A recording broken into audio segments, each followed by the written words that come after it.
Call of Duty has always had a cheating issue. Maybe not near as prominent in the early days, but some might argue it's at an all-time high at this very moment. Today I want to dive into the Ricochet anti-cheat and how it's essentially a failed service that is detrimental to the honest player and even beneficial to the actual cheaters themselves. I'll be sharing my recent Shadowban experience, a not so promising update to the anti-cheat, and 2 recent cheating scandals as well. Go ahead and comment your thoughts on the Ricochet anti-cheat as we get started. When most people think about Ricochet anti-cheat, they immediately think of Warzone. And while I will say that's probably where the inspiration for a dedicated anti-cheat comes from, it also tackles the task of moderating Call of Duty multiplayer as well. Now, most of you probably knew about this, but what some of you may have not known is that Call of Duty had no dedicated anti-cheat at the launch of Warzone. Well, actually, from the launch of Warzone all the way up until the Vanguard launch window. That means for this period of time, we had little to no moderation of cheaters for, it's like about a year and a half, almost 2 years. So alongside Call of Duty Vanguard is where we finally got the Ricochet anti-cheat we all know and hate. And unfortunately, it looks like it's here to stay. But let's go back to Warzone, which is kind of going to be the litmus test for this video, which I'll explain why I do that. With most battle royales, or really any free-to-play game, it's extremely important that these games' anti-cheat is really efficient. The reason for that being is that these cheaters honestly have nothing to lose since they didn't pay for the game in the first place, so all they need to do is just make another account and get right back to the hacking, if they even get banned in the first place. I'm going to do my best to not draw comparisons to other games, but I have to talk about Valorant's Vanguard anti-cheat, which is notorious for being very efficient. There was a lot of controversy around this anti-cheat because it's seen as a rootkit to a lot of people, meaning it's accessing files and information on your computer even when the game's not running, which in turn can leave you more vulnerable to hackers and other privacy issues if and only if you aren't careful. And look, I'm not like any type of like computer science guy, but isn't that like kind of the purpose of an anti-cheat? Shouldn't it be monitoring your computer like pretty harshly to detect these kinds of softwares in the first place? Please comment if that's wrong to me, but it just feels like it's doing what a good anti-cheat is supposed to. Anyways, Ricochet claims to be able to detect these softwares and also has stated several times that it can detect things like Cronus, but that's just blatantly wrong. And if you don't believe me, go ahead and look up Cronus script tutorials right now for Warzone and Black Ops 6 because they are very much so alive and well. Anyways, before the introduction of Ricochet, we had a pretty bad cheating problem, but once Ricochet was implemented with Vanguard, it felt like legit nothing whatsoever changed. Cheaters were running rampant and there was almost nothing you could do about it, except for... Alright, we've all been there, spam reporting a blatant cheater and nothing gets done by it. Whereas in other games, people are getting banned mid-match without hesitation. Well, once Ricochet was introduced, the way it worked was while your game was running, the software could detect suspicious software that could be interfering with anything in the game, whatever it may be. This means like aimbat, wall hacks, Cronus, I mean anything that just like manipulates how the game is supposed to be played or like function really. But instead of just banning them right away, they are simply reported by the anti-cheat to Activision, and then Activision is left with the decision to ban or investigate further, meaning this system involves an extra like manual human inspection to actually get this person banned in the first place, which makes absolutely no sense. If the player is already being reported and confirmed to have cheating software, what's stopping Ricochet from banning them right then and there? Now, like I said, this is what the system was at the launch of Vanguard, but I swear it hasn't evolved much since then, if at all, meaning we probably have a very similar system to this day, hence why the cheating problem is so bad. Let's talk a little bit more about reporting. If you get killed and watch the kill cam, that kill cam only contains the data from the server, meaning 1, it's very laggy as we all know, which results in everyone looking like they're cheating. 2, there's a lot of inaccurate information such as the perks used or other like create class parameters. And 3, and most importantly, I'm pretty sure to this day it still doesn't take into account things like UAV, which give away your enemy's position, which in turn could cause you to pre-fire or hold an angle, or God forbid wallbang someone despite being a legitimate player. This can cause you to get a false report, resulting in a...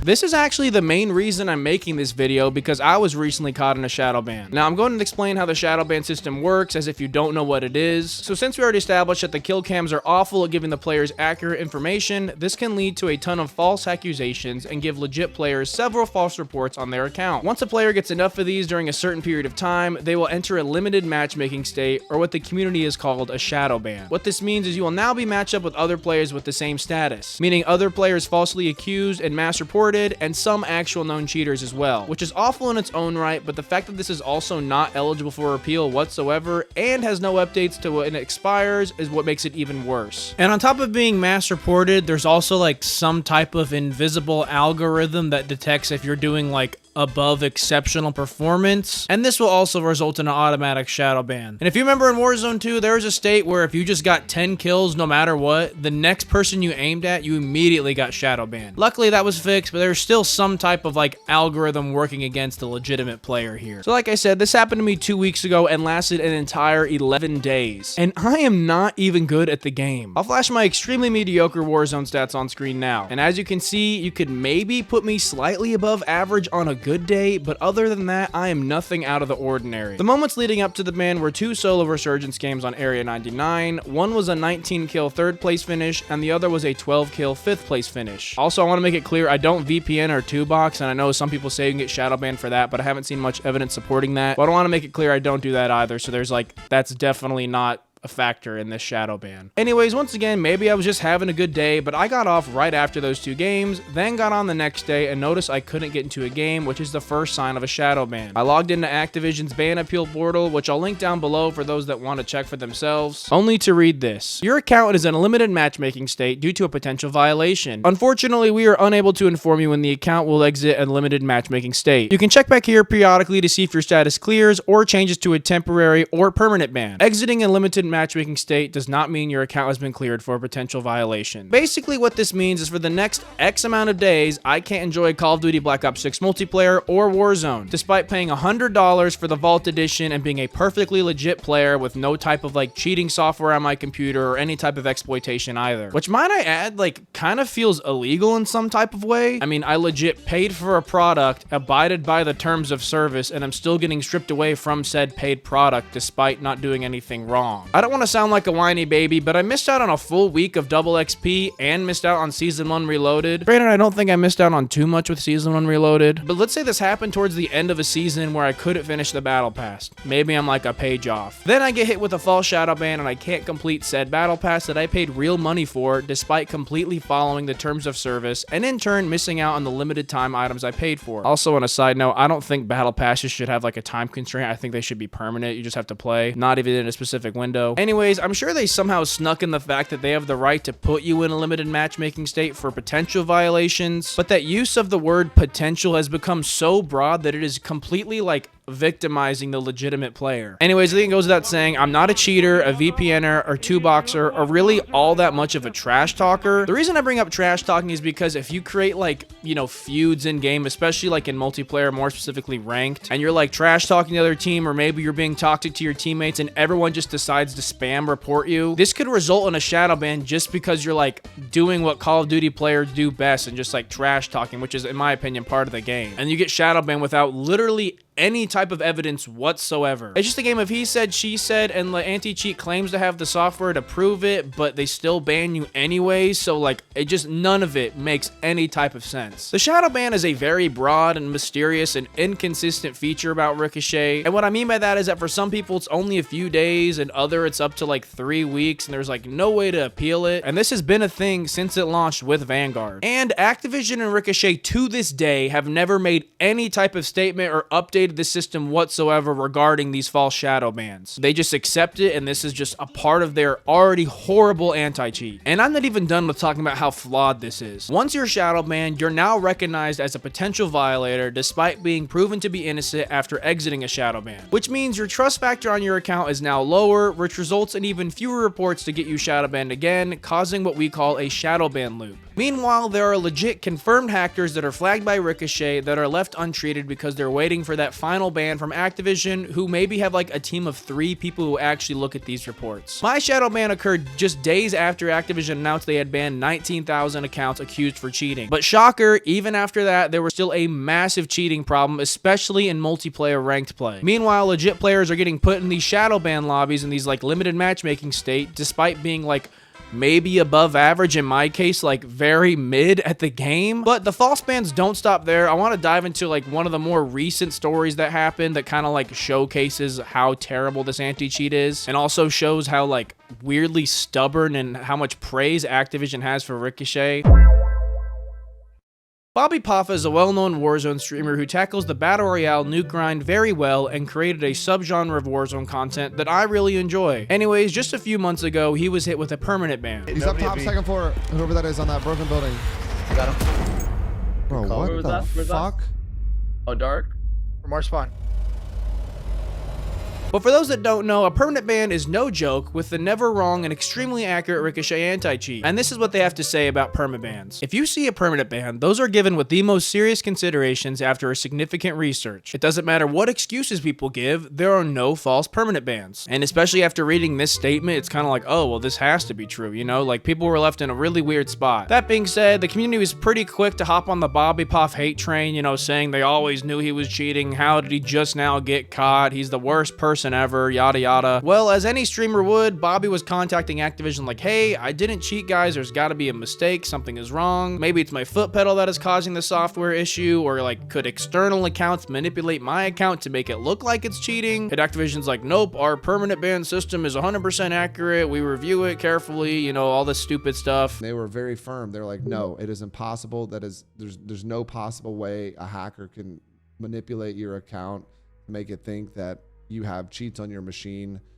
that would flag Ricochet. That could not happen. Anyways, long story short, it ended up being hackers in-game were able to manipulate his account to make it look like it was cheating, which Activision denied was possible when he asked them if that was the case. And then Activision finally found out that there was an exploit going around where hackers could manipulate your account, making Ricochet think that you had cheats on your machine, when really you never did. It was the hackers. So, and once this was discovered, Activision did like reinstate his account, but the damage had already way been done. People had already written him off as a cheater, and a lot of people just kind of like abandoned him as a fan. Regardless of what's going on today, I mean, like he's bounced back very well, which is really good to see. But I mean, there's no denying that he had to have seen some type of dip in viewership throughout that period of time, which in turn caused him to lose money and his reputation, all because of a stupid false ban to a faulty anti-cheat. And on top of that, and maybe the worst part about all of this, was Activision didn't apologize or even acknowledge that Bobby was falsely banned. The only way to clear his name was through his own videos and content, which might I add is so extremely unprofessional for Activision to like ruin somebody's reputation and then just be like, oh yeah, it was something that happened, but we're not even gonna like acknowledge it. The least they could do is just like make a broad statement saying, hey, our permanent ban system is flawed. There are people who got banned that shouldn't have, you know, just something like that to at least like include Bobby Poff under that umbrella. Hell, even Call of Shame retracted and deleted his videos and statements about Bobby Poff, which is really showing how innocent he was. Shout out to Call of Shame. Call of Shame came into my chat after this happened and apologized to me. Anyways, Bobby has a really good video detailing his experience that will give you more context and come from the man himself, so check that out after this. I'll leave that link down below. But I want to bring up one more story showcasing how far cheaters can actually make it in competitive play. The World Series of Warzone is the grandest stage for Warzone, and to make it there in the first place, a lot of time and work is required. But Warbeezy had the ambition to take on this task with his teammates Vexo and Ave, who decided to pick him up in this journey. Well, long story short, Vexo and Ave were both cheating the entire time. More specifically, since February of this year, and didn't get caught until the last chance qualifier, which was in July. The cheats they were using were basically like a diet aimbot, if I had to like explain it in like broad terms. To my understanding, it's like a recoil and aim smoothness that auto aims and keeps you on the player but still requires some type of aim, which in turn I think would also give you wall hacks. But once he was caught, which I'll explain how he got caught later, it is actually pathetic. There's a conversation at Warbeezy, who is the non-cheater, I want to make that painfully clear, with Vexo, the guy who is cheating. And let me tell you, this is one of the most pathetic conversations I've ever heard in my life. We shouldn't even have got caught in the first place. Shut the fuck up. Shut the fuck up. Yeah, you I shouldn't have got I caught. know. You thought you were going to go to land and drop 3 like WAG? What do you do with your life? What do you do with your... That's insane. What do you do with your life, bro? You don't go to school. You don't have a job. Your parents are millionaires. They pay for everything, bro. And you thought you were going to skate your way to World Series land? You were yacked and we still didn't qual. Literally, it only happened because of dumb shit. DMs got exposed. What did you think would happen? That makes no sense. You're rich. Your parents are rich. You drove a Porsche. I want to make a career for myself, Rob. Like, bro. Oh my God, get the out of here, bro. You're a coward. Yeah, so I think you get the picture here. Vexo's just like an absolute loser. And I really don't like to throw that term around, but I mean, like, this is just like very appropriate. First and foremost, you got to pour one out for our boy Robeezy. I mean, he just got absolutely screwed in this situation. I feel terrible for him. But secondly, everyone who played against this team is also cheated out of a major opportunity for the World Series of Warzone. Funny enough, even with these cheats, they didn't get caught until after the fact, and also didn't even qualify in the first place, which is hilarious. Like, you can't even cheat correctly. And also, the whole reason they even got caught was from leaked Discord DMs. But anyways, this whole situation exists because of a terrible anti-cheat. It's awful that we have players doing this kind of thing, but the fact that they can make it quite literally to the closest possible threshold outside of qualifying for the World Series of Warzone, only to get caught after the fact, showcases how horrible this anti-cheat is. And when I mean close, I mean like they came in 5th and they needed to come in 4th to qualify for World Series of Warzone. But I think it was like by 3 points or something. I mean, they were like so close to making it to LAN. And of course, Activision had nothing to say about this situation and just sort of like ignored it entirely. But the part that really bothers me about this is it took away opportunities from the other legit players in these lobbies to make it to LAN. And I don't care what anyone says, when there's a team of 3 people and 2 of them are cheating, that for sure skews any results for like that entire match. And as far as I know, I don't think there's any evidence showing that Vexo's account even got banned despite like admitting to it on paper. And like I said, the anti-cheat says it can detect external software that manipulates the game files, which to me, a software that gives you soft aim and like wall hacks sounds like it's manipulating the game files kind of like dramatically. But even with 6 months of using this kind of software, it goes unnoticed and without repercussion.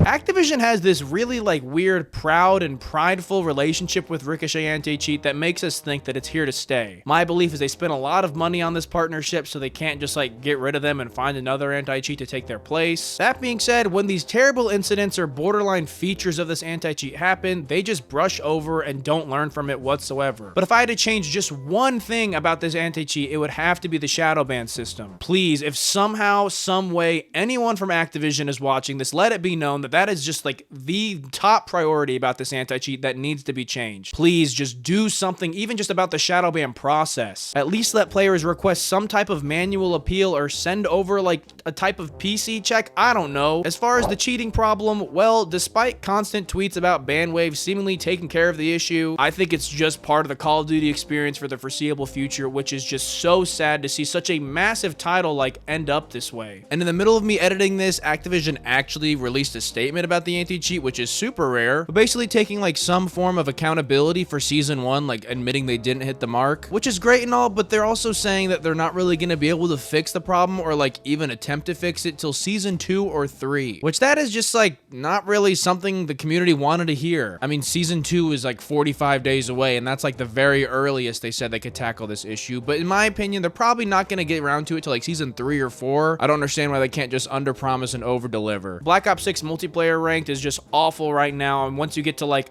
Diamond and above, it's just cheater central. And despite reports, I mean, nothing gets done about it. I mean, like, the future for Call of Duty is honestly kind of scary because of the cheating issue. But that's all I have for you guys. Y'all should join my Discord if you're feeling crazy, and if you liked, leave a like. If you didn't, leave a dislike, and thank you so much for watching.